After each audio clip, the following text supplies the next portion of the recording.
नमस्कार, वंदे मातरम, जय श्रीराम.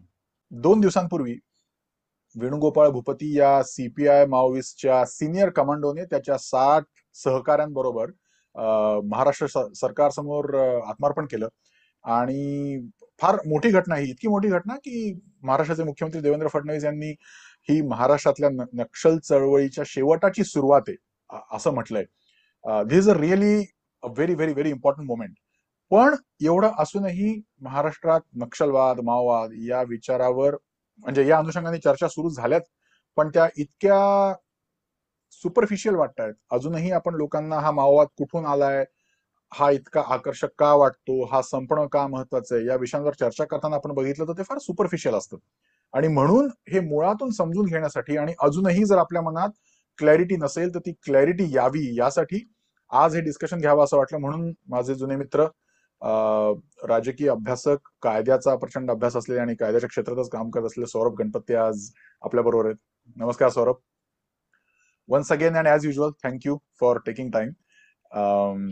तर सौरभ, आपण म्हणजे नेहमी या विषयावर बोलतोच, पण आज ना थोडं स्ट्रक्चर बोलूया की आपण सुरुवातच बघू की माओवाद किंवा माओवादाची प्रेरणा असलेला विचार हा जगात नेमका कसा उगम पावला आणि what was the relevance, why it started.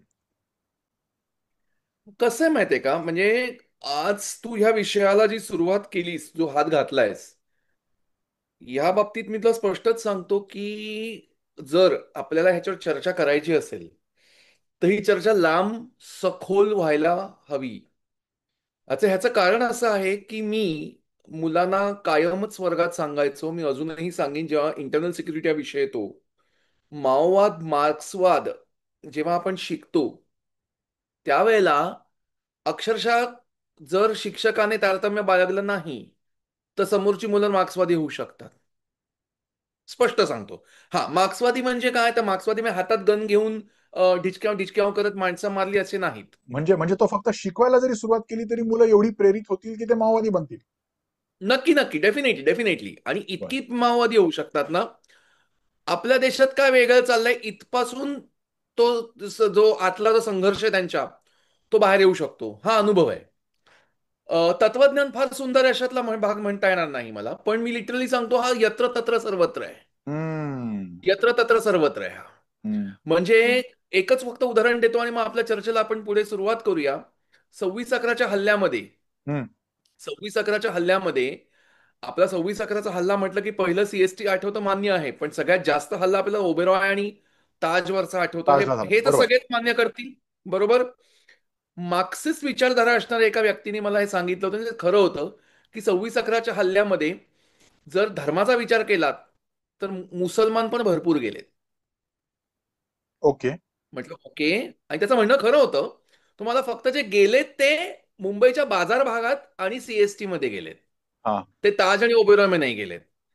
आणि तेव्हा मला समजलं की मार्क्सिस्ट विचार काय असू शकतो.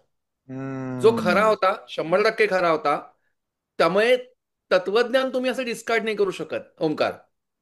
पण बर. तत्वज्ञानाच्या बेसिसवर जर का एखादी व्यक्ती जर का हातात बंदुका घेऊन जर का ढिचक्याव करायला लागली, मारायला लागली, तर मात्र कुठेतरी प्रॉब्लेम होतो. आपण नक्षलवाद आणि माओवादाकडे तेव्हा वळू. हा म्हणजे पण त्यासाठी म्हणजे तुला जस्ट टू बी त्याचा उगम क्लिअर. काय आहे हे बघावं हा लागेल. म्हणजे just to be clear, you are saying की ते तत्वज्ञान चांगलं आहे, वाईट आहे, व्हॅलिड आहे, इनव्हॅलिड आहे, we cannot discard that discussion. The moment that a person motivated because of that philosophy picks up a gun, then that has to be discarded. Yes, exactly हम्म. हम्म. एक्झॅक्टली. हम्म. त्यामुळे त्याची सुरुवात कुठनं करायची म्हटली तर साधारणपणे थोडंसं अकॅडमिक डिस्कशन केलं समजा, एक दोन पुढच्या 1.5-2 मिनिटासाठी, तर एक साधारण सोशलिस्ट समाजवाद, सोशलिस्ट किंवा समाजवाद, हा एक एक फार मोठा भाग आहे ह्याच्यामध्ये. तर हम्म. त्याच्यामध्ये काही महत्वाची महत्वाची नावं आपण म्हणतो, जी कार्ल मार्क्सच्या अगोदर हा विचार मांडणारी होती. चार्ल्स फ्युरियर नावाचा एक होता, किंवा सेंट सायमन होता, रॉबर्ट ओवेन होता, आणि एक अतिशय मोठ्या यांच्यातलं नावामध्ये विलियम गुडवेन. आता विलियम गुडविनची गंमत अशी होती की माणूस महान होता, यात काही वादच नाही. त्याने एका स्त्रीशी लग्न केलं, तिचं नाव होतं मेरी वॉलस्टोन क्राफ्ट. ओके. आणि मेरी वॉलस्टोन क्राफ्ट नंतर संसारातच असताना गेली. आणि ही जे जगभरातले जे आद्य स्त्रीवाद आहेत ना, त्याच्यातली सगळ्यात एक त्यांच्या स्त्रियांमधली भीष्माचार्य म्हणजे मेरी वॉलस्टोनक्राफ्ट. बर. म्हणजे नवरा असा समाजवादी आणि ही अशी स्त्रीवादी, हे लक्षात घ्या तुम्ही. म्हणजे त्यावेळेला आम्ही जेव्हा हे शिकलो ना, तेव्हा याला काय दोघांची मस्त जोडी असेल, कुठे भेटली असतील हम्म. वगैरे, असे आम्ही काय काय काय एकमेकांशी डिस्कस केलेलं. हम्म. पण हे लक्षात घेऊया आपण, तेव्हा हम्म. हा हा वाटतो तितका साधा सरळ सोपा भाग नाहीये. दुसरा भाग असा येतो की आपण आपण ज्या वेळेला मार्क्सवादाचा विचार करतो, त्यावेळेला मार्क्सवादाचे काही इन्ग्रेडियंट्स आहेत. मार्क्सवादाचे काही इन्ग्रेडियंट्स आहेत. तर आपण एक काम करूया, तू मला काही प्रश्न विचार आणि त्याप्रमाणे मी हवं तर तुला त्याची उत्तर देतो. म्हणजे मीच बोलतो असं होत राहणार नाही, तूही या बोल, या शुअर. तुझ्या प्रश्नाला मी उत्तर देत राहीन. तर so okay. How it all begin, आणि त्याचा तेव्हाचा कॉन्टेक्स्ट काय होता, रिलेव्हन्स काय होता? बिगिनिंगचं सरळ सांगतो मी, पहिलाच कंटेक्स्ट सांगतो, आपण इन्ग्रेडियंट्स नंतर जाऊया. हा. शोषण, कामगारांचं शोषण. हम्म. आणि कामगारांचं शोषण कसं असू शकतं, याचा सर्वात भारतीय सिनेमामधला, म्हणजे Hindi cinema to be very precise, हा, कारण नाहीतर एरवी रजनीकांतचे सिनेमे पण येतील. ओके. तर ते म्हणत नाही मी. पण त्रिशूल, सॉरी नॉट त्रिशूल, काला पत्थर, हा जर हम्म. का सिनेमा आपण बघितला, अमिताभ बच्चनचा, यश चोप्राने डिरेक्ट केलेला, तर कामगारांचं शोषण काय लेव्हलचं असतं हे त्या सिनेमातनं आपल्याला कळतं. बरोबर आहे, बरोबर आहे. काला पत्थर हा सिनेमा 100% खऱ्या घटनांवर आहे, फक्त त्याला नावं वेगळी दिली गेली आहेत. आणि त्या काही घटना तिकडे घडल्या 70च्या दशकामध्ये, आणि आपल्याकडे कोळसाच्या खाणींचं नॅशनलायझेशन झालं. हम्म. आणि त्यावेळेला खाणी ते अपघात झाले, ते अपघात त्या मालकांनी खाणीच्या घडू दिले. त्यामुळे खाणीच्या मालकांकडे त्याची मालकी काढली गेली आणि मालकांना शेवटी ठेकेदार म्हणून नेमलं गेलं. मालकी मात्र सरकारकडे राहिली, जे त्या पॉलिसी ठरवायला लागलं. हे लक्षात घेऊया. सो कुठेतरी शोषण आहे तिकडे हा विचार आहे, हे लक्षात घे. हे भारतीय कंटेक्स्ट मध्ये सांगतोय. आपल्या नंतर आपण नक्षलवादाचा पण बघू, पण आपण जस्ट सांगतोय जगभरामध्ये ज्या वेळेला ज्या वेळेला औद्योगिक क्रांती झाली, त्यावेळेला असं घडलं कुठेतरी की चर्चचं जे वर्चस्व होतं ते संपून गेलं. आणि त्यानंतर चर्चच्या ऐवजी, त्या चर्चमधल्या पांढऱ्या जगा घातलेल्या धर्मगुरूच्या ऐवजी हम्म. राजाला जास्त महत्व मिळायला लागल्याचं कारण असं की उद्योगपती जे होते, जे बोटी घेऊन जगभरात उद्योग करायला जात होते, उद्योग म्हणजे खऱ्या सरळ अर्थाने म्हणतोय मी, ओके, जगभरात जात होते, त्यांना कुठेतरी संरक्षण देण्याच्या दृष्टीने राजाचं अस्तित्व महत्वाचं होतं. म्हणजे फॉर एक्झाम्पल ईस्ट इंडिया अच्छा. कंपनीचा विचार करू आपण. हा हा ईस्ट हा. इंडिया कंपनी जी होती ती ती ईस्ट इंडिया कंपनी म्हणजे ब्रिटिश नाहीत. ईस्ट इंडिया कंपनी म्हणजे ईस्ट इंडिया कंपनी, हे लक्षात प्रायव्हेट घेऊया. कंपनी होती ती. प्रायव्हेट कंपनी होती ती, आणि तिचं तिचं ब्रिटिश असणं हा हा ईस्ट इंडिया कंपनीचा भाग होता जन्मापासूनचा. नंतर तिने जेव्हा काही प्रदेश जिंकले, त्यावेळेला ब्रिटिश पजेशन्स ऑफ इंडिया असं म्हटलं गेलं. आणि ती ईस्ट इंडिया कंपनी म्हणजे ब्रिटिश ह्याच्यावर शिक्का लागला. तर आता ह्या ईस्ट इंडिया कंपनीकडे मग सैनिक कोणाचे होते, तर हे सैनिक राजा द्यायचा ब्रिटनचा, किंवा फ्रेंच कंपन्यांना फ्रेंच राजा द्यायचा.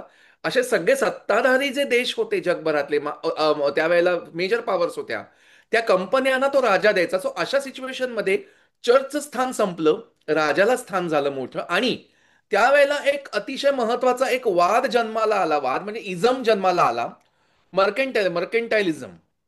याचा अर्थ काय, व्यापारवाद. म्हणजे बरोबर. जर आपलं राज्य जर का ताकदवान व्हायचं असेल, तर राजाने आपल्या सगळ्या उद्योगपतींना मोठ्या प्रमाणामध्ये संरक्षण दिलं पाहिजे, हम्म. त्यांचे लाड केले पाहिजेत, त्यांना हवं नको ते हम्म. बघितलं पाहिजे, कारण ते शेवटी हम्म. टॅक्सेस देतात, रेव्हेन्यू हम्म. गोळा करून देतात, आणि त्यामुळे रोजगार जन्माला येतो आणि राज्य सक्षम होऊ शकतं.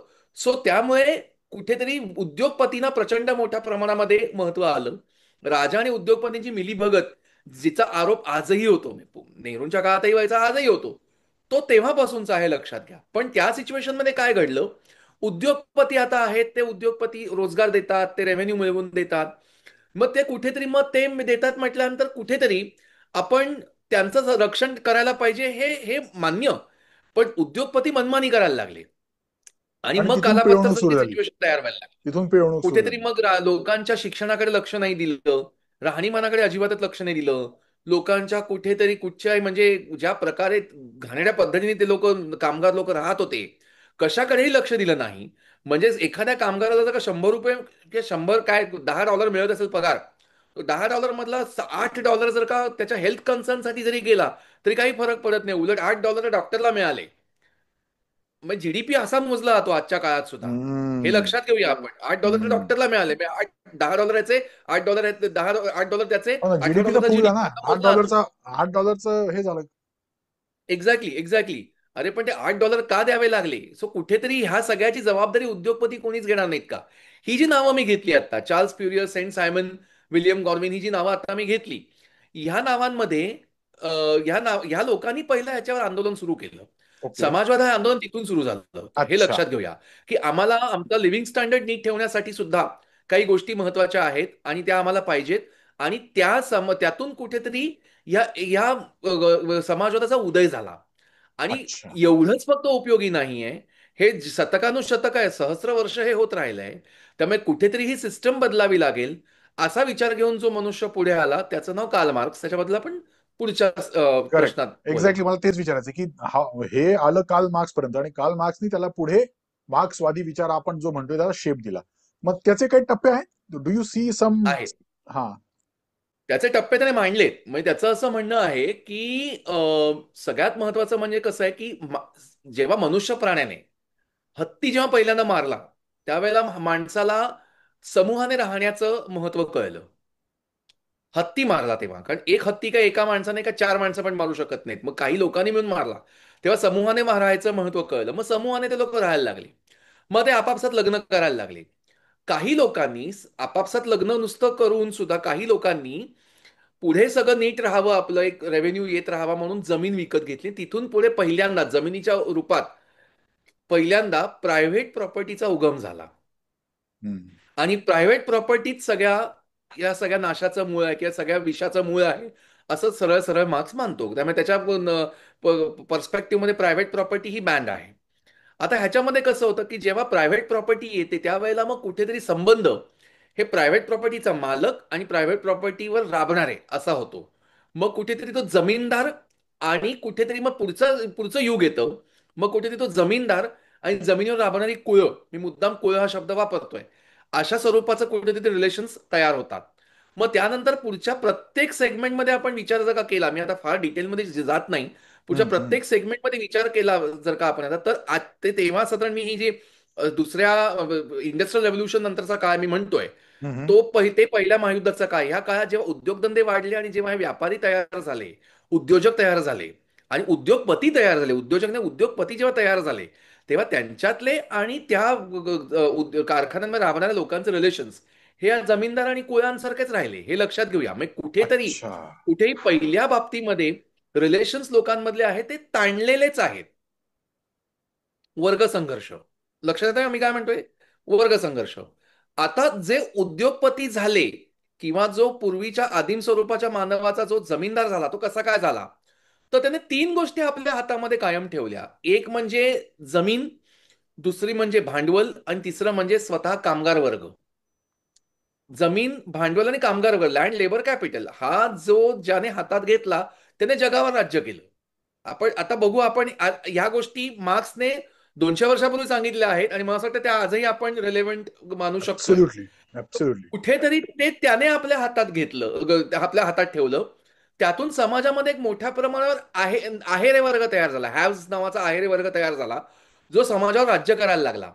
दुसरा समाजातला वर्ग होता तो नाहिरे नावाचा वर्ग होता. नाहिरे म्हणजे त्यांच्याकडे ऍब्सोल्यूट काही नव्हतं. आणि जे मी म्हटलं प्रमाणे उद्योगपती आणि कामगार वर्ग किंवा जमीनदार आणि त्यांच्या राबणारी कुळं, ही जी सगळी जी कंटेक्स्ट आहे ना, हा सगळा ह्याच्यात आहे की एक आहेरे वर्ग आणि नाहिरे वर्ग. वर्ग संघर्ष म्हटलं कोणत्या वर्गातला संघर्ष, वर्गच कोणते नेमके, वर्ग संघर्ष म्हणता म्हणता आपण म्हणू तर कोणत्या वर्गातले नेमके, तर हे आहेरे आणि नाहिरे. आता हम्म. ह्याच्यामध्ये असं झालं की नाहिरे वर्ग जो होता तो समाजामध्ये संख्येने मोठा होता. बरोबर आहे. हे करेक्ट. लक्षात घेऊया. आणि नाही रे वर्ग समाजाच्या संख्येत मोठाच असतो कधी पण. म्हणजे वर्गात कमी मार्क मिळालेली मुलं सुद्धा वर्गामध्ये संख्येने जास्त असतात आणि टॉपर कायम एकच असतो. म्हणून तरी only topper is always alone म्हणतो ना आपण, ती गोष्ट खरी असते. मग ज्या वेळेला समाजाच्या वरच्या वर्गात आपण जायला लागतो तिकडे ईर्षा, भेदभाव आणि कुठेतरी मग शर्यत यायला लागते. आणि ज्या वेळेला खालचा वर्ग असतो जो एकमेकांना हातात हात घालून एकमेकांना जगत असतो, तो कुठेतरी सहकार्याने जगत असतो. हे लक्षात घेऊया आपण. अच्छा. मग सो यू आर सेइंग समाजाची की जे हम्म, टॉपचे लोक आहेत ते, the structure itself promotes competition amongst them, yes, आणि जे उर्वरित नाही आहेत त्यांना the structure promotes coordination amongst them. Bye. Exactly, exactly, exactly. आणि आणि हे जे स्ट्रक्चर जे तू म्हणतोस ना, हे स्ट्रक्चर बेसिकली त्रिकोणी स्ट्रक्चर लक्षात घे. त्रिकोण. त्रिकोणाचा वरचा भाग जो आहे तो वरती नॅरो होत जातोय. करेक्ट. तिथे जागा कमी आहे.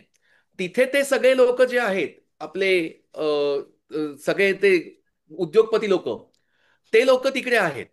आणि त्यांच्यात प्रचंड मोठ्या प्रमाणात ईर्ष्या स्पर्धा आहे. करेक्ट. आणि मात्र हे करता करता जे खालचे वर्गात लोक आहेत तो बघितलं तर पसरट आहे. सो खालचा जो आहे तो बेस आहे, वरचा आहे तो सुपर स्ट्रक्चर आहे, हे लक्षात घेऊया. पण आर्थिक जर का तू विचार केलास तर तो त्रिकोण उलटा आहे. मी तेच म्हणणार होतो, एक्झॅक्टली. लोकसंख्येचा विचार करेक्ट. केलास तर तो त्रिकोण करेक्ट. सरळ आहे. हो. आर्थिक विचार केलास तर त्रिकोण उलटा आहे. ट्वेंटी म्हणजे पर्सेंट हॅव जास्तीत जास्त 80%. संपत्ती. Yes, yes, 20% have 80% and vice वर्सा. हे लक्षात घेऊया आपण. मग त्या सिच्युएशन मध्ये ज्या वेळेला आर्थिक सत्ता यांच्या हातात येते, ऑफकोर्स त्या आर्थिक सत्तेच्या बळावर ते जास्तीत जास्त गोष्टी आपल्या हातात मिळवू शकतात. हे लक्षात घेऊया आपण. आणि त्यामुळे सुद्धा समाजावर ते राज्य करतात. शोषण हे एक प्रकारे सुरूच राहतं. हा तुझा झाला बेस आणि सुपरस्ट्रक्चरचा भाग, म्हणजे पाया आणि अच्छा. इमला. हम्म. पाया आणि इमला. आता पाया आणि इमलाच्या पुढे जरा मी जातो थोडंसं, कारण काल मी ही जे पोस्ट टाकली ना, तेव्हा मला काही लोकांनी रिक्वेस्ट केलेली की हा भाग घ्या.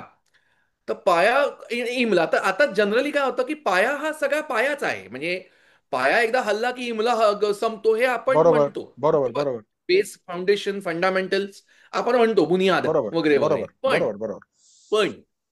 पण इमला जो जेव्हा तयार होतो, इमला ज्या वेळेला तयार होतो, त्या इमल्यामध्ये काही काही इतर गोष्टी पण तयार होतात, हे लक्षात घेऊया. शिक्षण, शिक्षण, हम्म. त्याच्यानंतर धर्म, हम्म. धर्मातून आलेली शिकवण पुन्हा, हम्म. संस्कृती, या गोष्टी सगळ्या खालपर्यंत झिरपत जातात.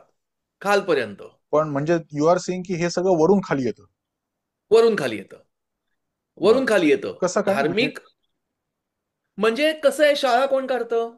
समाजातले श्रीमंत लोक. हा. अच्छा, अच्छा, इतिहास अच्छा, कोण अच्छा. लिहितं? ओके, विजेते ओके, ओके. इतिहास लिहितात. हा, हा, हा. भाषा पण कोणाची प्रचलित होते?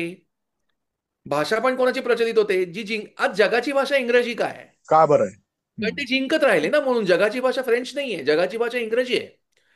जेव्हा इंग्रजांनी 1818 जगावर राज्य केलं, पुढची 150 वर्ष अभिषिक्त सम्राट झाले, हो, हो. त्यावेळेला जगाची भाषा इंग्रजी का झाली? सो बरोबर. विजेत्यांनी इतिहास दिला, विजेत्यांनी आपली भाषा केली, विजेत्यांनी आपल्याला शिक्षण पद्धती पण दिली, हे लक्षात घेऊया. हम्म. त्यामुळे त्या ट्रू. सगळ्यातनं कुठेतरी व्हॅल्यूज झिरपत जातात. हम्म. शेवटी चर्च पण त्याचाच एक भाग होता, असं म्हटलं जातं. ओके, आपण नाही म्हणत, तो म्हणतो. आणि हे सगळं मांडणारा जो एक महापुरुष होता ना, हा इमल्यातनं गोष्टी आणणारा, त्याचं नाव होतं अँटोनिओ ग्राम्सी. हा इटलीमध्ये, ह्याला मुसोलिनी तुरुंगात घातलं होतं. तुरुंगात जाऊन त्याने एक पुस्तक लिहिलं, लेटर्स फ्रॉम प्रिझन नावाचं. त्यात त्यांनी हा विचार मांडला की इमल्या एवढा स्ट्रॉंग होतो, एवढा स्ट्रॉंग होतो, की त्याच्यामध्ये कुठेतरी पायामध्ये बदल करायची पण क्षमता तयार होते, through values, through culture, through education, through religion, through everything. आणि मग होतं असं की खालच्या लोकांना जे त्यांचं शोषण होतं ना, बेसमधल्या लोकांचं, ते शोषण त्या लोकांना चालून जायला लागतं. ते लोक ते एन्जॉय करायला लागतात. त्यामुळे ही जगराटी आहे. यही दुनिया की रीत है. अच्छा, because they are also tinily minutely being benefited. Yes. नाही, बेनिफिटेड नाही त्यांना वाटत, कारण ते धर्माच्या आणि संस्कृतीच्या नावाखाली अच्छा, एवढे असं. जखडले गेलेत ना ते लोक, अच्छा, तर अच्छा, अच्छा, त्यांना अच्छा. ते बरोबर. तेच योग्य वाटायला लागतं. म्हणजे ज्या वेळेला नरेंद्र मोदींनी एक पुस्तक लिहिलं होतं, खूप म्हणजे गुजरातचे सीएम व्हायच्या आधी, त्यांनी लिहिलं होतं की अक्षरशः म्हणजे डोक्यावर टोपल्यामध्ये माणसाची विष्ठा घेऊन वाहणारी माणसं मी बघितली होती. ती विष्ठा त्यांच्या अंगावर पडत होती. पण मला असं कुठेतरी फील येत होता की त्यात त्यांना समाधान तर नाही ना मिळत. आता समाधान मिळतं ज्या वेळेला एखाद्याला त्यातनं ना, तेव्हा बदलाची क्षमता संपते. कारण बदल क्रांतीतनं येतो आणि क्रांती असमाधानातनं येते. मुळात असमाधान राहिलंच नाही, समाधान आलं की क्रांती संपली, क्रांती नाही आली की बदल नाही आला. सिच्युएशन आहे तशी तयार राहणार. हा, म्हणजे इमल्यातली लोक स्वतःला आहे तशीच वागवत राहणार. हेच सो माझं प्राक्तन आहे, कुठेतरी, हेच माझं कर्तव्य आहे, हेच माझं जीवन आहे. हा, आणि हे त्याने सांगितलंय. आणि मी हे कुठेही आपल्या समाजावर नाही बोलते, हे हो, मी हो, हो. कॅथलिक आणि प्रोटेस्टंट इन जनरल समाजांवरती थ्योरी बद्दल बोलतोय, आपण हे आपल्या लक्षात समाजाकडे घेऊया. पुढे येऊ, एक्झॅक्टली. आपण हा. ही थ्योरी समजून हो. घेतोय. हम्म. हो. सो कुठेतरी असं होतं की ती क्षमताच संपली. आणि मग जर तुम्हाला वार करायचा असेल तर त्या व्हॅल्यूजवर वार करायला हवा. सरकार एक सोच हम्म. है, उस सोच को मिटाना होगा. तसं त्या व्हॅल्यूजवर तुम्हाला बेसिकली वार करायला हवा. त्या व्हॅल्यूजवर मार केल्याशिवाय तुम्हाला कुठेही ह्या सगळ्यातनं मुक्ती मिळणार नाही. मग ते व्हॅल्यूज एकदा फालतू आहे त्या लोकांना कळायला लागलं की मग लोक बदलासाठी पुढे तयार होतील. अशा स्वरूपाची जी मांडणी होती ती ग्रॅम्स्कीने मांडली होती, हे लक्षात घेऊया म्हणजे आपण. ग्रॅम्स्की हा मार्क्सला समकालीन आहे का? 150 वर्षानंतर आहे, 1944-45, एक सॉरी हो. 1936. बरं. म्हणजे मार्क्सने काहीतरी 1818ला लिहिलं, ते हा 1936ला वाचतो, त्यात आपला ऍड करतो. 125 वर्षानंतर त्यात आपला हा ऍड करतो आणि आणि त्याचे ते दॅट लोक ऐकतात. That becomes a strategic foundation. Yes, exactly. So अशा स्वरूपाची मांडणी त्यांनी केली. हा क्लास स्ट्रगलचा मुद्दा मी तुला सांगितला, आहे रे नाही रे मधला. सो म्हणजे अजून एक मुद्दा सांगतो. मार्क्सचा क्लास स्ट्रगल, त्यात ग्रॅम्स्कीनी ऍड केलेलं स्ट्रक्चरल डिफरन्सिएशन आणि त्याची होणारी पिळवणूक, इथपर्यंत आलो आपण. हा, म्हणजे मार्क्सने स्ट्रक्चर सांगितलं, ग्राम्स्कीने सांगितलं स्ट्रक्चर मजबूत कसं होतं. अच्छा, ओके, हा. म्हणजे मार्क्सने, आता परत ग्राम्स्की येत राहणार आहे हे लक्षात घ्या. कारण काय होतं, कुठेतरी आता दुकानदार, एखादा उद्योजक आहे, तो उद्योजक आहे स्वतः हातातनं काही बनवत नाही. समजा एखादा उद्योजक आहे, क्रिकेटची बॅट बनवतोय, तर क्रिकेटची बॅट त्याने फळकूट घेऊन बनवली, पण त्या फळकुटाला क्रिकेटच्या बॅटपर्यंत पोहोचवलं कोणी? हम्म. व्हॅल्यू ऍडेड व्हॅल्यू ऍडिशन करत कोण गेलं? कामगार करत गेले. सो कामगारांनी आपले श्रम तिकडे लावले आणि विकताना मात्र उद्योजकांनी आपल्याला मनमानी ती किंमत ठेवली. समजा कामगारांनी जर का एखादी बॅट 1,000 रुपयात केली आणि उद्योजकांनी जर काही 2,000 रुपयात विकली, तर मार्क्सचं म्हणणं असं आहे की 1,000 रुपये उद्योजक कसा काय वरचे घेतो? अधिकार तर कामगारांचा आहे त्या बॅटवरती.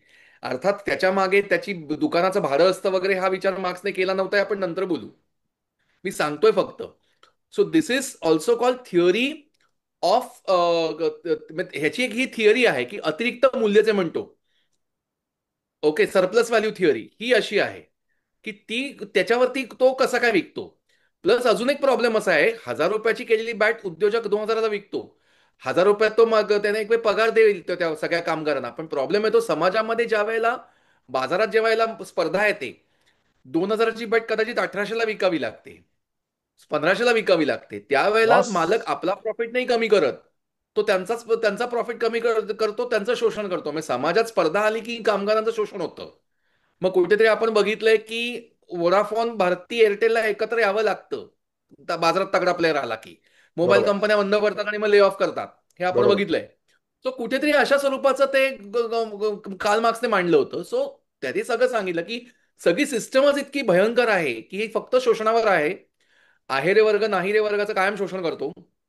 कुठेतरी तो, त्याच्याकडे सगळं एकवटलेलं असतं. नाही रे वर्गाकडे ऍब्सोल्यूट काही नाहीये. आणि मग कुठेतरी ही जी पाया इमला हा तयार झाला, बेस अँड सुपरस्ट्रक्चर, कुठेतरी ह्याच्यामध्ये बदल करावा लागेल. आणि तो बदल जो मार्क्स सांगतो, तो बदल मार्क्सच्या समग्र क्रांतीतून जातो, हे आपण लक्षात घेऊया. हम्म. आणि जेव्हा समग्र क्रांतीतनं जेव्हा बदल जातो, तेव्हा ते क्रांती जेव्हा होते, त्या क्रांतीमध्ये काय दिसतं, हा कामगार वर्ग एकत्र येतो कलापत्थर सारखा. आणि तो कुठेतरी सगळ्या मालकांना तिकडनं हुसकावून लावतो आणि सगळ्याचा सगळा उद्योग जो आहे तो आपल्या हातात घेतो. असं जगभरात घडतं. आणि ते करता करता एक लक्षात घेऊया, कार्ल मार्क्स हेही सांगतो की इंडोनेशियातला वर्कर, पाकिस्तानातला वर्कर, श्रीलंकेतला वर्कर असेल किंवा अमेरिकेतला वर्कर असेल, दुःख सगळ्यांची सेम आहेत. त्यामुळे जगभरातल्या कामगारांनो एक व्हा. युनिव्हर्सल ब्रदरहुड जे म्हणतो आपण, नॅशनलिझम तो जे मानत नाही, कारण सगळ्यांचे प्रॉब्लेम सेम आहेत, तर कसला नॅशनलिझम कवटाळून बसता तुम्ही? जगातल्या कामगारांनो एक व्हा. अशी कुठेतरी तो मार्क्स एक हाक देतो त्याच्या कम्युनिस्ट मॅनिफेस्टो पुस्तकात. मी सगळी सिच्युएशन मी जी समजावून सांगितली आता तुला, ती त्याने लिहिली होती द कॅपिटलमध्ये. अच्छा. त्याच्यावरचं उत्तर त्याचं मिळतं कम्युनिस्ट मॅनिफेस्टो मध्ये, हे लक्षात घेऊया. मग ती म्हणजे जेव्हा क्रांती द येते, कॅपिटल मध्ये he has expressed and analyse the problem, आणि कम्युनिस्ट मॅनिफेस्टो मध्ये त्यांनी त्याचं सोल्युशनचं टूल किट दिलं. सोल्युशन दिलंय, लक्षात घेऊया. मग कम्युनिस्ट मॅनिफेस्टोमध्ये कुठेतरी मग त्याचं सोल्युशन देतो तो. त्यात हे सगळं सगळा व्यापार आहे, सगळे उद्योग आहेत, सगळं हातात घेतो आणि समाजामध्ये राज्य येईल ते कामगारांचं येईल. त्यात अजून एक प्रकार असा आहे, हे लक्षात घेऊया आपण. मी का हेच सांगतोय, कारण कुठेतरी नक्षलवाद्यांचं टार्गेट हे पोलीस का असतात? हम्म. लोकांना नक्षलवाद आणि इस्लामिक दहशतवाद एकत्र केलेलं आवडत नाही. ते नाव विचारून गोळ्या मारतील, तर नक्षलवादी प्रोफेशन विचारून गोळ्या मारतात, हे लक्षात घेऊया आपण. काही फरक नाही अर्थार्थी दोघांमध्ये, गोळ्याच मारतात दोघं, फक्त एक नाव विचारतोय, एक प्रोफेशन विचारतोय, बाकी काही नाही. ओके. सो त्या सिच्युएशनमध्ये नक्षलवादी ज्या वेळेला, कम्युनिस्ट मनुष्य जो आहे ज्या वेळेला जातो तिथे, सो पुढे काय होतं, समाजात मध्ये एक एक समता प्रस्थापित होते. कारण होतंय असं की सगळे उद्योग आता या कामगारांच्या हातामध्ये आले. आतापर्यंत काय घडलं आतापर्यंत काय घडलं लक्षात घेऊया. आतापर्यंत शोषण झालं ते कोणाच्या मदतीने झालं? ते सरकारच्या मदतीने झालं, स्टेट हम्म, आणि ब्युरोक्रेसीच्या मदतीने झालं. ब्युरोक्रेसी म्हणजे नोकरशाही. सो हम्म. स्टेट आणि ह्या कामगार उद्योगपतींनी एकत्र मिळून शोषण केलं. कोणाची मदत घेऊन? तो ब्युरोक्रेसीची मदत घेऊन. एक्झिक्युशन बॉडीची, बरोबर. एक्झिक्युशन, बरोबर. So bureaucracy is a instrument of exploitation. State is the institute of exploitation. हम्म, आणि हम्म, मग तुम्ही स्टेटही संपवता, ब्युरोक्रेसी संपवता. हम्म, एकदा ते संपवलं तुम्ही, की राज्य राहत नाही, राजकीय पक्ष राहत नाहीत, ब्युरोक्रेसी पण राहणार नाही. And that is basically called as a stateless system. त्याला कम्युनिझम म्हणतात. आता हम्म. कम्युनिझम पण नाव कुठनं आलं? तर मी जी आदिमानवाची स्टोरी सांगितली ना, हत्ती मारायच्या वेळची, तेव्हा तो कम्युन्स मध्ये राहायचा. कम्युन्स मध्ये तेव्हा जी राहायचा, समता करेक्ट. होती, तेव्हा ती समता त्याला जी होती, ती समता त्याला आजही आणायची आहे त्यावेळेची. म्हणून तो कम्युन्स मधला येणार, तो कम्युनिझम असं म्हटलं जातं. अशा स्वरूपाचं ते मागची एक टोटल मांडणी आहे. मला असं वाटतं ऐकायला हे फार छान वाटलं असेल सगळं. ऐकायला एकदम छान वाटतं. तू आज सुरुवातीला जे म्हणालास ना, की ऐकल्यानंतर जर त्याला वास्तवाचं भान दिलं गेलं नाही तर प्रत्येक जण नक्षल माओवादी बनेल. ते कारण आय कुड कुठेतरी रिलेट की आसपास ते आपण कनेक्ट करत असतो. एक्झॅक्टली. म्हणजे ऍज यू हम्म. सेड, हे कधी लिहून ठेवलंय ते आजही आपल्याला रिलेव्हंट वाटतंय. हे एकीकडे त्या फिलॉसॉफीचं कौतुक म्हणावं, किंवा ती फिलॉसॉफी किती रॉक सॉलिड फाउंडेशनवर उभी आहे हेही आहे, आणि दुसरीकडे आपण जे स्ट्रक्चर उभे केलेत ते अजूनही किती तकलादू आहेत त्याचं हा, सुद्धा ते देत आहे. एक्झॅक्टली. आता गंमत अशी, आता आपण हा पुढे विषय बोलू. मग नक्षलवाद संपला, नक्षलवाद संपला. नक्षलवाद संपेल, त्याचा बेस मार्क्सवाद आहे. ह्या तू आणि आत्ता तो ऐकलास. आणि तो हे त्या जर का आहिरे तुम्ही 18 वर्षाच्या नाहिरेच्या. मुलांसमोर घेऊन गेलात हम्म, आणि तुम्ही लपवल्यात गोष्टी त्यांच्यापासून काही, कारण हम्म. मार्क्सवादाचा काउंटर पण आहे. तो जर का सांगितलाच नाही मी, की मुलांना इम्प्रेस करता आलं. 18-19 वर्षाची मुलं ते टार्गेटवर असतात. काय सांगता तुम्ही नक्षलवाद संपतो? आणि तो इथे संपेल डिचक्या डिचक्या, तो इथे नाही संपणार. तो कारण चालत आणि राहील, तो नवीन तेच ना, नवीन म्हणजे पिल्ल जन्माला घालत राहील. आणि अगदी एक्झॅक्टली, कारण वास्तवाची जाण नसलेला, आणि तू जो अँटीथेसिस सांगशील कदाचित पुढे आपण ते चर्चा करू, तो सांगितला नाही तर कोणाला नकोय. अन्याय संपायला कोणाला नकोय, विषमता संपायला कोणाला नकोय. सर्वांना हवंय की आहेरे आणि नाहीरे हा भेद असू नये. कोणी हे म्हणेल की 20% लोकांच्या हातात जर 80%, आपण एक 20-80 म्हणतोय, actually 95% of the wealth is concentrated in 5% of the people. तर नक्की नक्की. हे कोणाला संपायला नकोय. त्यामुळे हा विचार आकर्षक आणि आदर्शच आहे. आपण ना आता हे जे तू ग्लोबल अनालिसिस सांगितलंस, ग्लोबल अनालिसिस म्हटल्यापेक्षा ग्लोबल अनालिसिस आपण केलं, त्याच्या आधी आपण मार्क्सवाद काय आहे हा नीट समजून घेतला. आपण आता येऊया भारतात. भारताच्या कॉन्टेक्स्ट मध्ये हा नेमका कुठे बसतो? ही खूप मोठी गोष्ट तू मला विचारलीस, आणि ही तेवढीच महत्वाची आहे. वर्ग संघर्ष जो आहे ना, त्याला कुठेतरी ना आपल्याकडे जाती संघर्ष आणि जाती अंताची लढाई असं एक नाव दिलं गेलं. हे लक्षात घेऊया आपण. आता ज्या वेळेला आपण ग्राम्स्की ऐकतो, वाचतो, ज्या वेळेला ग्रामशी ज्या वेळेला सांगतो की कुठेतरी धर्म हा सत्ताधाऱ्यांनी तयार केला, हे हा, लक्षात आणि घ्या. तो एक ऑपरेशनचं टूल आहे. हो, हो. आणि आणि आपल्याकडे आहेत ना असे लोक, की देवदानवा नरे निर्मिले हेमत लोका कवळू द्या. हे लक्षात घ्या.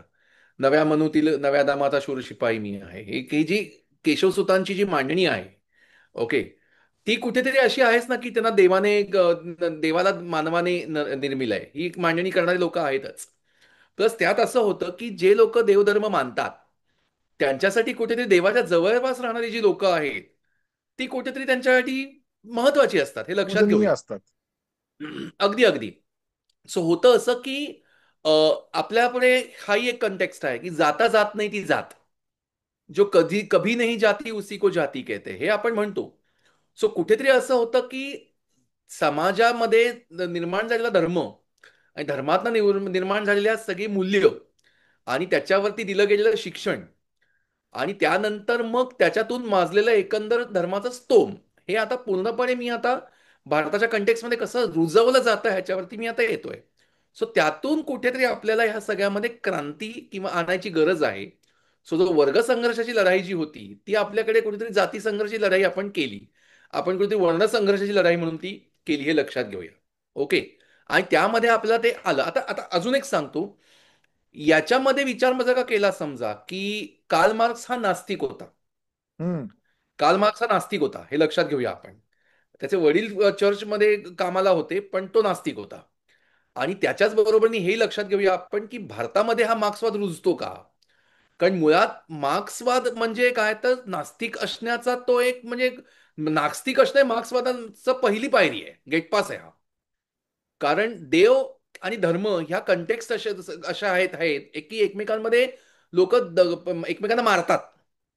हिटलरने धर्माच्या नावावरती 40 लाख जूनची कत्तल केली. त्यामुळे एखादा जर का नास्तिक वगैरे निपजला जर्मनीमध्ये तर काही ते चुकीचं नाही मला वाटू शकणार. किंवा उद्या एखादा जर्मनीमध्ये आपण जसे भारत माता की जय म्हणतो अभिमानाने, तसा अभिमान न वाटून घेणारा मुद्दाम अजिबात पॅट्रियट पॅट्रियट असलेला पण नॅशनलिस्ट न दाखवणार स्वतःला.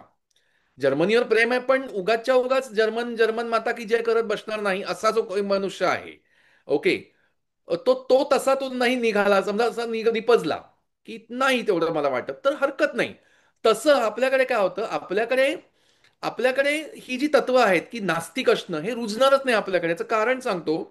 आपल्याकडे आपल्याकडे कसं असतं, कार्ल मार्क्सने जगाला दिलेली सगळ्यात सुंदर गोष्ट माझ्या मते मशीन्स, यंत्राची पूजा करा. आपण दसऱ्याला करतो.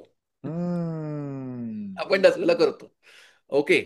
अगदी पोलीस AK-47 ची करतात, AK-56 ची करतात आणि शेतकरी कुदळ फावड्याची पूजा करतो.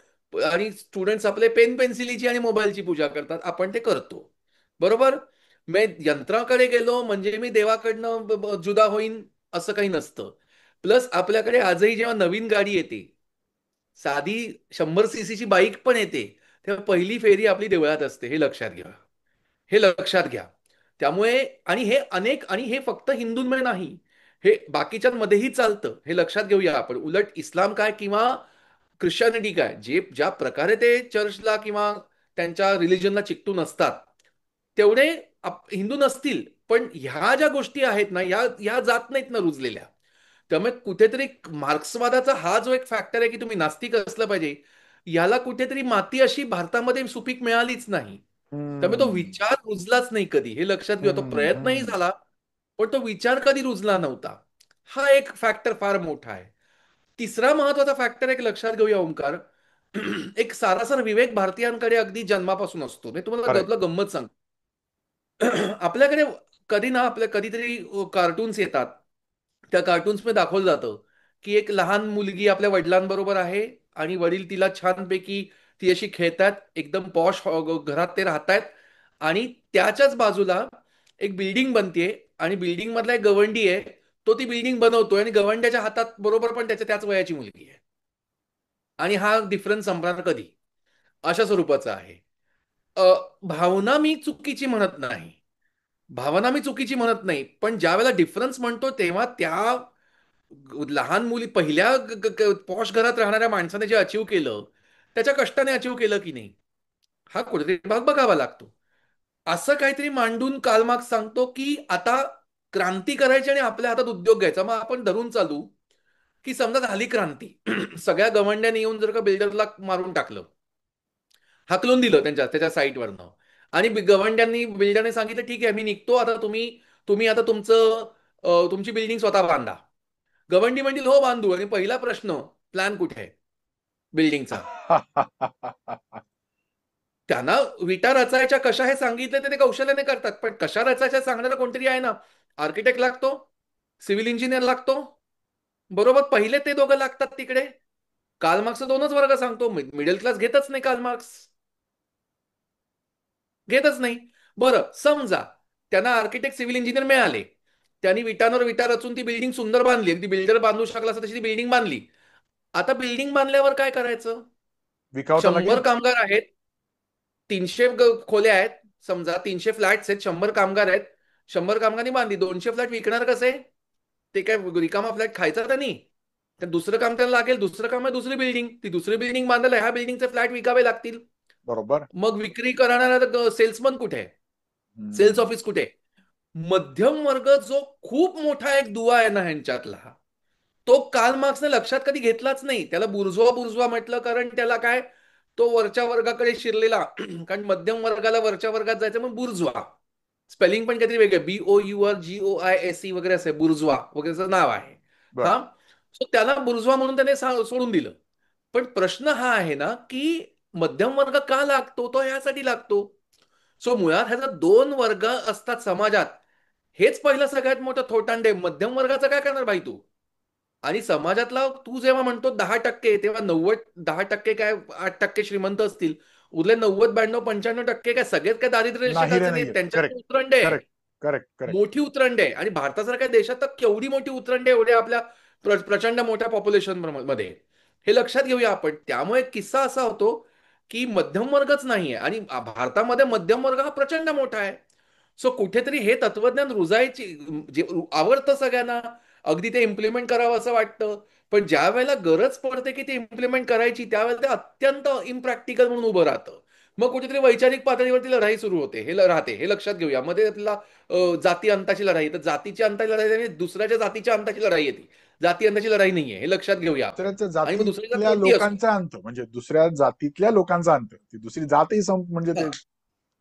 तशीच आहे ती, हे लक्षात घेऊया आपण. ओके, मग ते वाजवा तामण हाकला ब्राह्मण, द्या हरी हाकला माळी, द्या तुतारी हाकला वंजारी वगैरे, बस, बस, असंच बस, आहे सगळं ते. बस, बस, ओके बस. ओके.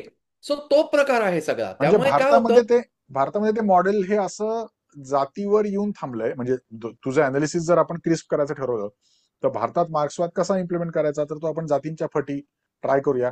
आपण लोकांना नास्तिक हा, करायला हवा, हा तर बेस लाईनच आहे. बरोबर. अजून कुठे जातं ते?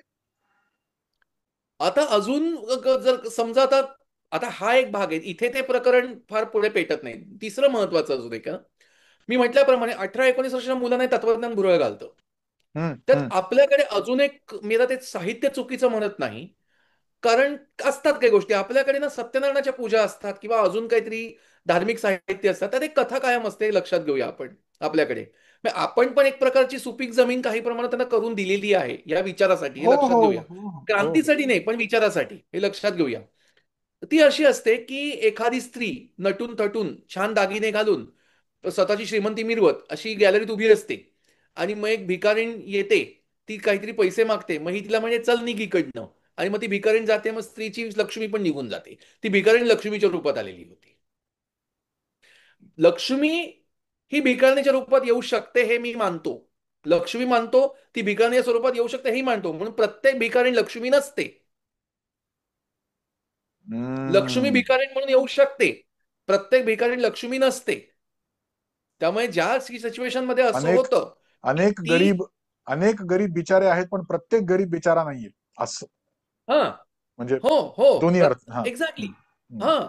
सो त्या सिच्युएशन मध्ये काय होतं, आता आपल्या आपल्या समाजामध्ये एक दुसरं मूल जन्माला घालायचं म्हणजे आपण 2 वर्ष तर थिंकिंगला घालवतो. आणि बच्चा अल्लाह की देणे रामजी की देणे म्हणून 8-8 मुलं जन्माला घालणारे आम्ही बघतो. हम्म. मग हम्म. तो, मग मला सांगा, हा जर का 2 मुलंवाला जर का श्रीमंत जर का झाला समजा आयुष्यामध्ये, तर त्या 8 मुलंवाल्याचं इनोसन्स धरायचा का? त्याचा दोष आहे का तो? आता जी स्त्री लक्ष्मी त्या स्त्रीला सांगते त्या की तू निघ म्हणून, आणि मग अशी कशी लक्ष्मी निघून जाते? जर ती कष्टाने कमवलेली असेल ना, कष्टाने कमवलेला पैसा जो असतो ना, तो मूर्खपणा नाही केला तर टिकतो. मूर्खपणा हा. म्हणजे आणि कोणता?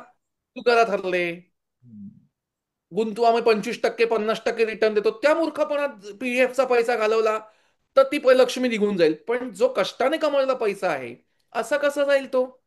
सो ह्या सगळ्या स्टोऱ्या असतात. मग कुठेतरी काय होतं की ती गरीब कसे चांगले, गरीब कसे ग्रेट असतात, मग असं कुठे कधी करत, मग श्रीमंती वाईट, श्रीमंती वाईट, पैसाचा हव्यास वाईट. मग आपल्याकडे आपण आता आपल्याकडे मुलाबाळांना आशीर्वाद काय येतो? यशवंत हो, कीर्तिवंत हो, गुणवंत हो, अजून काहीतरी आयुष्यवंत हो. धनवंत होत नाही धनवंत हो. म्हणायचं नाही आपण. नाही नाही, असं नाही म्हणायचं. पैसा कमवणं पाप आहे, किंवा पैशाची भनक लागली की लोक वगैरे वगैरे, की रम रमा रमी मध्ये लोक खतम झाले, हे लक्षात घेऊया आपण. ओके. किंवा आपल्याकडे ती षड्रिपू नावाची थिअरी आहे. षड्रिपू नावाची थिअरी आपल्याकडे आठवते ना? षड्रिपू म्हणजे काय? तर काम, क्रोध, लोभ, मोह, मद आणि मोहम्मद मत्सर. अब्बास. अरे मत्सर असला पाहिजे, त्याला माझ्यापेक्षा जास्त मार्क कसे मिळतात, तो माझ्यापेक्षा आयुष्यात पुढे कसा जातो, मी पण जाणार, सुरुंग न लावता मी पण जाणार. हा, म्हणजे मत्सरला तो सकाळी 5ला ईर्षा, उठतो तर म्हणजे मी रात्री स्पर्धात्मक स्पर्धात्मक ईर्षा असायला हवी, बरोबर. पाहिजे. तो मत्सर पाहिजे. मत्सर तुम्हाला दिशा देऊ शकतो, एक प्रकार जेलसी दिशा देऊ शकते. आणि आणि होतं कसं की कुठेतरी मग पैसा हा विलन असल्याचं एक ठसवलं जातं आपल्यावरती. मत्सरचा थोडा आणि कॉन्टेक्स्ट वेगळा आहे पण म्हणजे सौरभ की म्हणजे जसं लोभ म्हणजे मी भरपूर पैसे कमवण्याची महत्वाकांक्षा आणि लोभ यात फरक आहे. लोभ म्हटलं की मग लबाडी करणार, लोभापायी माणूस काही करेल, महत्वाकांक्षेपायी कदाचित करणार नाही. तर तसं ते करणार नाही. अं, हा. तसं तसं मत्सर आणि आणि हा म्हणजे षड्रिपू थिअरी राजाला उपयोगी आहे. हम्म. षड्रिपू थिअरी राजाला उपयोगी आहे. हे सगळे जे शत्रू हे राजाचे असू देत ना. राजाने मत्सरी असू नये, राजाने कामाच्या आहारी जाऊ नये, राजाने क्रोधी फार असू नये. पण क्रोध तो येईनाच सामान्य माणसाला. सो कुठेतरी ती एक पद्धत आहे की पैसा कुठेतरी विलन ठरवायचा. ही षड्रिपू थिअरी. मग रमा रमी म्हणायचं, कनक आणि कांता म्हणायचं. आता सगळ्या विलनच ठरवले ना आपण एक प्रकारे हे सगळे आयुष्यामध्ये. आणि मग कुठेतरी असं होतं की पैसा कमवणं हे कुठेतरी पाप आहे असं वाटायला लागतं. आणि मग ही कुठेतरी आणि मग म्हणून जी आता मेहनत घेऊन एक पैसा कमवणारा पापी आहे. पापी म्हणून आहे. मग तो श्रीमंत कारण तो त्याच्या उद्योजक. मर्सिडीज मध्ये दिसतो. हा. एक्झॅक्टली. तो हम्म. मर्सिडीज मधून दिसतो एखादा, जेव्हा एखादी स्त्री भीक मागत तिकडे मर्सिडीज टक टक टक टक करते. दया यायला हरकत नाही, पण ते तिचं कितवं मूल आहे, तिचं आहे की नाही, हा विचार 18 वर्षाचा मुलगा मर्सिडीज मला करत नाही. किंवा ते दृश्य बघणारा पण सायकलवरचा मुलगा हा विचार करत नाही. तो हेच म्हणतो समाजामध्ये किती विषमता आहे. अरे जर का ती भीक मागते हातात ते तानं मूल घेऊन उन्हात, तर पहिली गोष्ट ते मूल जन्माला घालायला नको होतं. आणि समजा जर का जन्माला घातलं असेल तर तिने बाकीच्यांना सांगायला "मग मी जाणार नाही, मी बाळंतीण घरी बसीन." कुठेतरी हे खूप मोठं रॅकेट पण आहे मुलं हो, पुरवायचं. ते रॅकेटच हे आहे, आम्हाला बरोबर. माहिती आहे, पण हे कळायला बेसिकली ना आपल्या भाषेत ना डाल आटे का भाव कळावा लागतो. हम्म. डाल आटे का भाव आपल्याला कळायला लागतो की पैसा कष्टकऱ्याने कमवता येतो. आणि खूप कष्ट पडतात त्याला. आणि त्याला सर्वस्व मानावं लागतं, त्याशिवाय काही होत नाही आयुष्यामध्ये. आणि पण प्रामाणिकपणे फक्त कमवता येतो. सर्वस्व मानता मानता पैसा कमवायला लबाडीच दुसऱ्याचं करावी लागते असं नुकसान करू नाहीये. नका. Correct, correct, correct.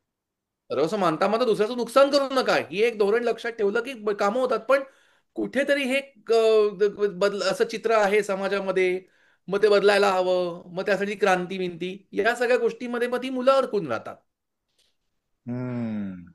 आज मग आधुनिक भारत आधुनिक म्हणजे मार्क्सच्या काळाच्या कॉन्टेक्स्ट मध्ये आधुनिक. आज मार्क्सचे तत्व मार्क्सचं तत्वज्ञान आकर्षक कितीही वाटत असलं तरी ते रिलेव्हंट वाटत नाही ना मग. नाही. त्याचा रिलेव्हन्स संपलाय. रिलेव्हन्स संपलेला असं मला वाटणार नाही, पण त्याची ही जी मांडणी होती की समाजात दोनच सोल्युशनची वर्ग असतात, सोल्युशनची मांडणी. अच्छा, ती त्याची प्रॉब्लेमचं बोगस होती. अनालिसिस सुद्धा तसं चुकलंय. आणि हो, ती बोगस होती. मला वाटतं बोल ज्या बोल. ज्या औद्योगिक क्रांतीच्या बळावर पूर्ण मार्क्सची थेअरी उभी आहे, त्या औद्योगिक क्रांतीनीच हा मध्यम वर्ग मोठ्या प्रमाणात निर्माण केला आणि त्यांनीच तो अँटीडोट दिलाय ना. हो. आणि आणि काय होतं भारतामध्ये, भारतामध्ये काही दशकांपूर्वी जी नक्षलवादी मुवमेंट सुरू झाली. नक्षल हा शब्द तिबेटियन आहे हे लक्षात घेऊया आपण. आणि नक्षलचा अर्थ शांतता असा आहे.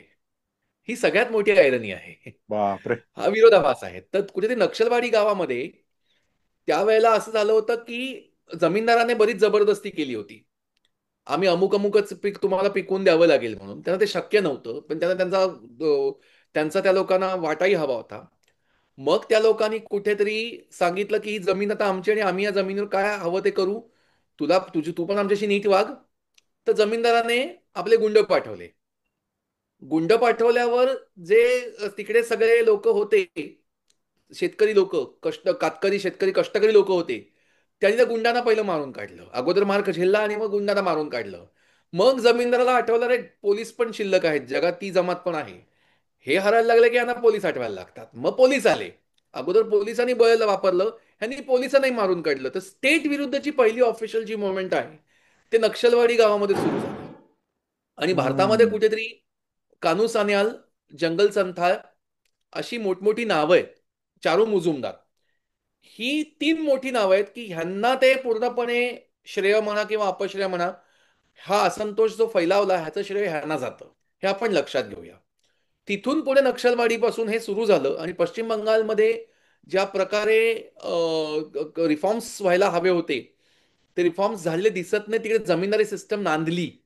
बाकी ठिकाणी आपण म्हणून कुल कायदा म्हणा किंवा अजून अनेक काही ठिकाणी बघू आपण ते विंदा करंदीकरांचं एक फार सुंदर वाक्य आहे की जमिनीचे तुकडे अंथरूण झटकल्यासारखे पुन्हा एकदा वाटायला हवेत. म्हणजे आपण अंथरूण झटकतो तसे जमिनीचे तुकडे असे झटकायला हवेत आणि वाटायला हवेत. म्हणजे थोडक्यात आहे ती जमीनदारी मिटवा, हे कुठेतरी त्यांनी सांगितलं. आणि त्यातून पुढे मग आपल्याकडे आज पण बंगालमध्ये झालं नाही, त्यामुळे जमीनदारी सिस्टम चिकटून राहिली आणि तिथेच तो प्रकार तो वाद एकदम बोकाळला, हे आपण बघू शकतो. हम्म, हम्म. एवढं असूनही भारतात काही फारसं पिकलं नाहीच नाही. म्हणजे इतके अम, तू म्हणतोस तसं की स्ट्रक्चरमध्ये एवढे लिमिटेशन्स असूनही माओवाद्यांनी स्ट्रॅटेजिकली प्रयत्न करूनही, त्यांचा एज्युकेशनवर, हिस्ट्रीवर त्यांची पकड असूनही तेवढं त्यांना जमलं नाही. त्याचं कारण हेच आहे जे तू आता आपण जे म्हणालो की मध्यम वर्ग हा मोठा वर्ग आहे, की अजून काही कारण आहेत ज्यामुळे भारतात ते नाही रुजलं? कसं असतं माहितीये का, आपल्याकडे एकच उदाहरण देतो, अनेकांना चालणार नाही उदाहरण पण देतो. आपल्याकडे एक मोठी चळवळ महाराष्ट्रामध्ये तयार होत होती, हे लक्षात घेऊया आपण. आणि ती मोठी चळवळ म्हणजे अं, राजा ढाले, नामदेव ढसाळ हम्म. ही लोक त्या चळवळीमध्ये मोठ्या प्रमाणावर होती. ओके. आणि त्याच्यामध्ये असं घडलं होतं की राजा ढालेंनी त्यावेळेला एक घोषणा केली, अवघा भारत बौद्धमय करून सोडेन, दलित पॅन्थर. हा. येस. येस. आणि अवघा भारत बौद्धमय करून सोडेन ही घोषणा आली आणि पुढच्या काही महिन्यात दलित पॅन्थर चळवळ संपली. कारण दलित हा सुद्धा हिंदू धर्माभिमानी असू शकतो. अरे प्रश्नच नाही. हा. आणि तो प्रश्नच नाही. जास्त कडवा कट्टर हो. धर्माभिमानी असू हो. शकतो. हो. तो हे ऍब्सोल्युटली. म्हणूच शकतो की मी अन्यायाचा प्रतिकार करायला आलोय, माझी माझी सिच्युएशन सुधारायला मी आलोय, मला सगळं हवंय ह्या चळवळीकडनं, पण म्हणून मी बौद्ध बनायला नाही आलेलो. हे तेव्हा घडलं होतं, हे लक्षात घेऊया आपण. हे झालं का असं? म्हणजे सगळे हे असंच it it played out like that? हो, हो, हो, हो. आणि आणि मग असं कोणी म्हटलं नाही, पण ही सेड दॅट अवघा भारत हा, म्हणजे बौद्धमय हो करून म्हटलं सोडेल. नाही, पण हे असं झालं, म्हणजे असंच घडलं. हो. आणि मग त्याच्यानंतर कुठेतरी नामदेव ढसाळ सुद्धा धर्मावर टीका म्हणजेच आंबेडकरिझम या एकंदर गोष्टीला उबगले, त्यांना उबग आला. हम्म. ते म्हणाले की ना की धर्माची चिकित्सा बाबासाहेबांनी करून ठेवली आहे, त्यामुळे काय आम्ही त्यांची पुढची पायरी मानून परत चिकित्साच का करत बसू, आता आमची काहीतरी नवीन करायची वेळ आली आहे.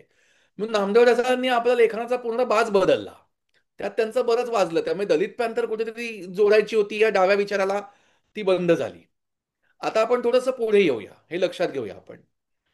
जगभरामध्ये ओंकार, जगभरामध्ये लक्षात घेऊया आपण की डावा हा विचार आहे, म्हणजे मुळात त्याला डावं का म्हणतात, का असा विचार मांडणारे जे लोक होते, आता जितके आपण बोलतोय असा विचार मांडणारे जे लोक होते जगभरामध्ये, ते फ्रेंच असेंब्लीमध्ये डाव्या बाजूला बसायचे, म्हणून डावं म्हटलं गेलं. याच्या पलीकडे काहीही याचं सिम्पल एक्सप्लेनेशन नाही. हम्म. ओके. हम्म. जगभरामध्ये असं पुढे घडलं की मार्क्सिझम फैलावला, हम्म. प्रचंड फैलावला. आणि हम्म. जे उद्योजक देश होते, ज्या औद्योगिक महासत्ता होत्या, हम्म. म्हणजे कोणती आता ब्रिटन, फ्रान्स, बेल्जियम, त्याच्यानंतर अमेरिका तर होतीच होती, हे सगळे जे जगावर राज्य करणारे देश होते, स्पेन, पोर्तुगाल, औद्योगिक होते. कारण दुसऱ्या महायुद्ध, पहिल्या महायुद्धाच्या आधी जी राज्यक्रांती झाली, औद्योगिक क्रांती, त्यातूनच त्यांना सगळीकडे जाता आलं आणि त्यांनी आपला सगळीकडे साम्राज्य बसवलं होतं, हे लक्षात घेऊया. तर ह्यांना मोठी भीती होती की औद्योगिकीकरण ह्यांच्याकडे झालं असल्यामुळे हा इंडस्ट्रियल रेव्होल्युशन पण ह्यांच्याकडे होईल. म्हणजे इंडस्ट्रियल रेव्होल्युशन झालं, औद्योगिकरण आलं, आणि हे जे मार्क्सिस्ट रेव्होल्युशन म्हणतोय की कामगारांनी एकत्र येऊन होऊन सगळ्यांना हाकलून द्यायचं, मार्क्सिस्ट रेव्होल्युशन हे कुठेतरी आपल्या देशामध्ये होऊ शकतं, हे हम्म. लक्षात घ्या. हम्म. ही त्यांना भीती होती. हम्म. आपल्याकडे हे प्रयत्न आले का, तर हो झाले, पण सारासा रेव्होल्युशन हा मेसेज नाही दिला गेला. आपल्याकडे प्रयत्न झाले. आपल्याकडे लिटरली सांगतो, सिनेमांमधनं सुद्धा प्रो सोव्हिएत युनियन जो नॅरेटिव्ह सेट करायचे प्रयत्न झाले. फॉर एक्झाम्पल, नया दौर. नया दौर. कारण झालं कसं की 1818 साली 1918 रशियामध्ये क्रांती झाली, ती पुढे रशियानंतर पुढे चायनामध्ये झाली. दोन प्रचंड मोठे देश कम्युनिस्ट झाल्यानंतर जगातला सगळ्यात मोठा भूभाग कम्युनिझमच्या हाताखाली आला.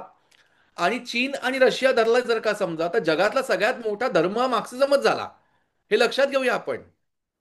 आजच्याही घडीला नास्तिकाची संख्या दुसऱ्या नंबरवर काय आहे? हो. कारण चायना आहे त्याच्यामध्ये. चायना अनेकांना कन्फ्युजन ताओइस्ट बौद्ध वाटतो, तो नाहीये, तो मार्क्सिस्ट आहे, हे लक्षात घ्या. नास्तिक आहे बेसिकली. सो तो एक झाला भाग. त्याच्यानंतर आपल्याकडे दुसऱ्या महायुद्धाचा प्रयत्न कसा आहे, नया दौर. म्हणजे टेम्पो चालवणारा, ट्रक चालवणारा विलन आणि बैलगाडी चालवणारा हिरो. त्याच्यानंतर आपल्याकडे अजून एक तसा प्रयत्न आला, तो म्हणजे ऋषिकेश मुखर्जींचा नमक हराम. आणि नमक हम्म. हरामचा आत्ताचा जो 15 वर्षापूर्वीचा का 10 वर्षापूर्वीचा नमक हरामचा जो हे आहे, रिमेक आहे, चक्रव्यूह, अर्जुन रामपाल बरोबर. आणि अभय देओलचा. बरोबर. हे लक्षात घेऊया. त्यामुळे दोघांची मैत्री असते, मग कामगारांमध्ये फूट पाडायला म्हणून एकाला पाठवतात, तो तो कामगारांमधलाच एक होतो. हे लक्षात घ्या. आणि त्यात त्यांची तो आणि सांगितलं काही चुकीचं नाहीये. म्हणजे त्यात एक राजेश खन्ना डायलॉग असा आहे, ही जी आता तू विस्की पितोयस, किंवा आता आपण ही जी विस्की पितोय, ही विस्की म्हणजे ह्या विस्कीपेक्षा कमी, या विस्कीपेक्षा कमी किमतीचं एका कामगाराचं महिन्याचं वेतन आहे. म्हणजे आपण या विस्कीबरोबर कामगाराचं महिन्याचं वेतन पिऊन टाकतोय, अशा स्वरूपात त्यांची विलन असतं कुठेतरी ते ठासवलं गेलं, हे लक्षात घ्या. पण मग त्यात होतं कसं पुढे, की मी जे म्हटल्याप्रमाणे कुठेतरी ह्याला ह्याला चाप का लागतो? त्याचं हा. कारण असं असतं, की आपल्याकडे एक श्रद्धाळूपणा खूप मोठ्या प्रमाणात आहे. देवावर आपण विश्वास खूप मोठ्या प्रमाणात ठेवतो. ही माती संपूर्णपणे वेगळी आहे, हे लक्षात घेऊया. आणि ते करता करता आपल्याला एक बघावं लागतं, की हातात बंदूक घ्या आणि चल पुढे. हे आपल्याला तेवढं झेपत नाही तत्वज्ञान. आणि आता मी घुसणार नाहीये ह्या सगळ्यामध्ये, पण ते आपल्याला बघितलं नीट तर पहिल्या मग आपल्या स्वातंत्र्य लढ्यामध्ये पण दिसतं का एका माणसाच्या मागे लोक गेले. कारण तो हातात बंदूक देत नव्हता. तुम्ही करायचं ते करा आणि माझ्या मागे या. तुम्ही बरोबर. तुमच्या पद्धतीने लढाई करा, माझ्या मागे या. बंदूक घेऊ नका. गेले लोक त्याच्या बरोबर. मागे मीठ बरोबर. उचलायला. सो आपल्याला ही हिंसा सहसा पटकन झेपत नाही, म्हणूनही आपण कुठेतरी आपण बघू की ते आपल्याकडे रुजलं नाही. परंतु एक लक्षात घेऊया, ह्या सगळ्याचा जेव्हा नक्षलवादावरती जेव्हा प्रभाव येतो, नक्षलवाद जेव्हा सुरू होतो या सगळ्यातनं, हम्म. कुठेतरी त्या जंगलांमध्ये चालणारा अन्याय. मी एकच फक्त सांगतो, तुम्हाला जंगलात एक पाईपलाईन करायची आहे. पाईपलाईन किती मीटरची पाईपलाईन असेल, तर पाईपलाईन समजा असेल, आपण ती धरून चालू, तिचा जो पूर्णपणे जो पेरिफेरी आहे त्या पाईपलाईनचा व्यास, तो एक व्यास नाही, आपण परिघ म्हणू, तर तो कुठेतरी तिचा एक 20 मीटरचा धरून चालू. डायमीटर हो आणि असेल. पाईपलाईन जर का 20 मीटर जाणार असेल, तर दोन्हीकडे मिळून मला एक 5 मीटर 5 मीटर, तो 20 मीटर प्लस 5 मीटर 5 मीटर असं मला कुठेतरी खोदाई करावी लागणार आहे. काय नाही, इकडे 50 मीटर, इकडे 50 मीटर, आणि झाडं सगळी कापली जातात. हम्म. हे बिनधास्त होतं, हे बिनधास्त होतं. आणि ती कापली गेलेली झाडं कोणाला कळत पण नसतात, हे लक्षात घेऊया आपण. मग कुठेतरी आपल्याकडे आदिवासी समाज मोठ्या प्रमाणावर आहे. मग जंगलातली साधनं कोणाची, त्याच्यावर पहिला अधिकार कोणाचा? मग त्याचं जर का त्यांना वाटलं कुठेतरी शोषण होतंय, तर त्यांच्या हातामध्ये बंदूक. मग आयरनी एवढी असते, की पायात चप्पल नाहीये, पण हातात बंदूक आहे. बंदूक आहे. या. म्हणजे देणाऱ्याने चप्पल नाही दिलेली, पण बंदूक मात्र दिलेली आहे देणाऱ्याने.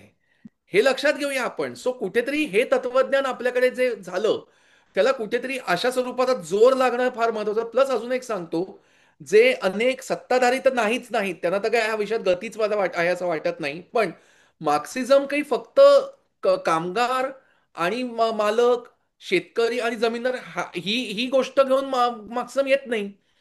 मार्क्सिझमचं सागर संगीत स्त्रीवादाशी लग्न लागलेलं आहे.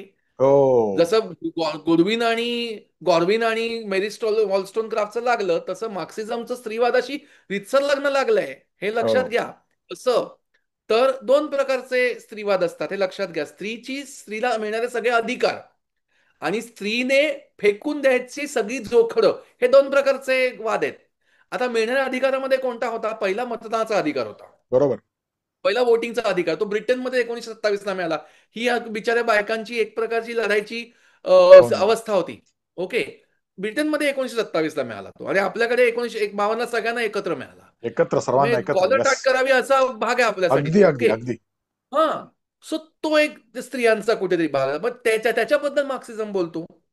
भले तो मार्क्स ऑफिशियली स्त्रियांबद्दल नाही बोलला गेला, पण मार्क्सिझम मानणाऱ्या स्त्रिया स्त्रीवादाबद्दल बोलतात, पर्यावरणावरती बोलतात हे लोक, हे अनएम्प्लॉयमेंट बद्दल बोलतात, हे शिक्षण, कुठेतरी शिक्षण हक्क, बाकी सगळ्या आरोग्य. शिक्षण, आरोग्य या विषयावर बोलतात. त्यामुळे कुठेतरी असं होतं की ह्यांचं ऐकावं लागतं. मी बऱ्याचदा असं म्हणतो, व्यवस्थेला स्वच्छ ठेवायला म्हणून डाव्यांची गरज असते असं म्हटलं, तर ते असं स्वरूपाचे आवाज उठवतात. कारण एखाद्या उद्योगपतीला वाटलं, आता फॉर एक्झाम्पल एखाद्या देशामध्ये जर का डोंबिवली सारखा एरिया, डोंबिवली एवढा एरिया जर का स्वच्छ करायचा असेल आणि एखादा उद्योग उभारायचा, तर 1 महिना पुरू शकतो, आपल्याकडे 5 वर्ष लागतील. हे हम्म. लक्षात घेऊया आपण. सो कुठेतरी हे लोक इतक्या सगळ्या विषयावर बोलतात. सो युथ जे आहे, युथ पब्लिक आहे, 18 ते 22 वयोगटातली मुलं आहेत, मतदानाचा अधिकार मिळाली त्यांना, हे जे सगळं सिस्टम फोल वाटत असते. सिस्टम फोल आहे, या सिस्टम मध्ये सगळा नुसता अन्याय आहे, माझ्यावर पण अन्याय होतोय. भले मी चांगला वयाच्या 3 महिन्याचा असल्यापासून गाडीतनं फिरतोय, मी कधी पब्लिक ट्रान्सपोर्ट प्रवास नाही केला, पण माझ्यावर अन्याय झालाय असं. अशा स्वरूपाचे लोक पण असतात. अन्याय प्रत्येकाला होतो, अनन्या पांडेला पण अन्याय झाल्यासारखं वाटतो. हो हो हे हो लक्षात हो घे तिच्यावर. हा. हो. त्यामुळे असे लोक ह्यांना येऊन मिळतात, वेगवेगळ्या समाजातले लोक. आणि कुठेतरी तिकडनं वैचारिक अधिष्ठान जे ह्या प्रकाराला मिळतं, नक्षलवादाला, ते इकडनं मिळतं की आम्हाला बदलाव आणायचा, आम्हाला चेंज करायचं, हे लक्षात घेऊया. ते वैचारिक अधिष्ठान संपवणार आहात का तुम्ही? नक्षलवाद हम्म. संपवाल, वैचारिक अधिष्ठान कसं संपवाल? उद्या वैचारिक अधिष्ठानातून पुन्हा जर का हातात जर का बंदूक घ्यायची वेळ आली, तर तुम्ही काय कराल? पण वैचारिक अधिष्ठान संपवायला तुम्हाला बेसिकली तो विचार तर माहितीये का? मग ते मगाशी तुझे म्हणाला की सत्ताधाऱ्यांना खरोखर माओवाद माहितीये की नाही हा प्रश्न पडतो. हे कशामुळे असं का वाटतं? नाही, कारण असं होतं की सगळ्यात महत्वाचं म्हणजे देशातला नक्षलवाद संपवल्याबद्दल अमित शहा हे अभिनंदनासाठी पात्र आहेत. प्रश्नच नाही. प्रचंड अभिनंदन करा अमित शहाचं. निश्चय दाखवून अमित शहानी नक्षलवाद संपवला. पण बरोबर. नक्षलवाद संपवलाय याचा अर्थ नक्षलवादी कारवाया संपवल्यात, हा त्याचा मोठा अर्थ लक्षात घ्या. ओके. म्हणजे कसं, त्यांनी सांगितलं हातात बंदूक घ्यायची नाही कोणी, आणि ज्यांनी घेतली बंदूक त्या ठोकणार. आता हा निग्रह आहे, हा निग्रह नाही कोणाला दाखवता आला. आपण एक लक्षात घेऊया. त्यामुळेच हे झिरो टॉलरन्स कौतुकास्पदच आहे. पॉलिसी. बरोबर आहे. एक्झॅक्टली, झिरो टॉलरन्स पॉलिसी पहिली कोणाची आली? पी चिदंबरमची आली. झिरो टॉलरन्स पॉलिसी पहिली पी चिदंबरमची होती. पी चिदंबरमच्या नावावेळेला ऑपरेशन ग्रीन हंट हे नाव दिलं गेलं, ते हम्म. गृहमंत्री असताना. हो even you want believe, even Sushil Kumar Shinde हे हो सुद्धा हो नक्षलवादाबद्दल प्रचंड सिरियस होते, हो प्रचंड हो सिरियस होते. हो हो. महाराष्ट्रामध्ये आर आर पाटील, नक्षलवाद्यांच्या हिटलिस्टवर कोणी असेल तर आर आर पाटील होते, हे लक्षात घ्या. त्यामुळे आपण सिरियस नव्हतो का? तर आपण सिरियस होतो. पण कुठेतरी हा जो एक वैचारिक नेक्सस जो जोडता येत नव जोडला जात होता, तो कुठेतरी तोडायचं काम या सरकारने केलं, आणि कुठे त्यांनी एक अल्टिमेटम दिला, आणि बुलेट टू बुलेट दाखवल्या लोकांनी सगळं सोडून दिलं. आणि एक लक्षात घ्या, हा देश आहे ना, हा देश जर का आपल्या कुवतीवर आला ना समजा, तर काही होऊ शकतं. मग आपण ऐजवालमध्ये आपण मिग-21 वगैरे पण वापरलेले आहेत. हो. यस. आपण मिग-21 वापरलंय, त्यामुळे नक्षलवाद्यांना पण ह्या गोष्टी पूर्ण माहिती आहेत. मग कुठेतरी साम दाम दंडभेद करत करत ती चळवळ संपवली. तर तुम्ही फक्त हिंसाचार संपवला, तुम्ही हातात गन घेतले, नक्षलवादी संपवले. पण पोटेन्शियल नक्षलवादी जे तयार होतील पुढे, जी आता मी 18-22 वर्ष, 18 ते 22 मधली मुलं मागली, त्याचं काय करायचं? त्यासाठी ते बेसिकली या तत्वज्ञानाच्या आहारी जाणार नाहीत. म्हणून तत्वज्ञान पहिलं सांगणं, जे प्रेव्हलंट आहे, जे कुठेही दिसतं, जे ऐकता ऐकता तुम्हाला कुठेही तुमच्या आसपासच्या गोष्टींना पण तुम्ही जोडू शकता, आणि ते करता करता कुठेतरी त्याच्या विरोधात पण तुम्हाला काहीतरी सांगायला हवं, निगेट करायला हवं, की ते बोगस आहे. बोगस हा एकच शब्द ऐकायला अतिशय सुंदर आणि खरंच प्रभावी, पण बोगस. बोगस कारण मी हम्म. 3-4 कारणं सांगितली. ओके. सो सो असं स्वरूपाचं हे तत्वज्ञान आहे, हे सांगता सांगता यायला हवं.